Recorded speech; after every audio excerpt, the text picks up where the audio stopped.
Իրավիճակը էլ ավելի էր լարվել հունվարի 15-ին, Ավետիսյանների հուղարկավորության օրը։ Գյումրիում ռուսական հյուպատոսության շենքի մոտակայքում տեղի էր ունեցել բախում ցուցարարների եւ ոստիկանների միջև, երբ վերջիններս պատեին էին կազմել եւ ցույցի մասնակիցներին թույլ չէին տվել մոտենալ հյուպատոսության շենքին։ Բողոքի ցույցի մասնակիցները ցանկանում էին հանդիպել գլխավոր դատախազ Գևորգ Կոստանյանին եւ պահանջել, որպեսզի նա դիմի Ռուսաստանի գլխավոր դատախազ Յուրի Չայկային Ավետիսյանների 7 հոգանոց ընտանիքի սպանության մեջ կասկածվող Վալերի Պերմյակովին հայ իրավապահներին փոխանցելու հարցով։ Բախման հետևանքով հարուցված քրգործով 32-ից 38 հոգի ստացել էր կասկածյալի կարգավիճակ,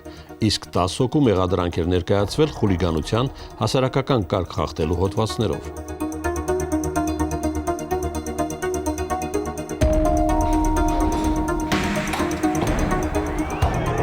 Նույն օրը երեկոյան ցուցարարներով եւ ոստիկաններով շրջապատված Կոստանյանը հայտարարում է. Որպես գլխավոր դատախազ եւ տղամարդ հավարի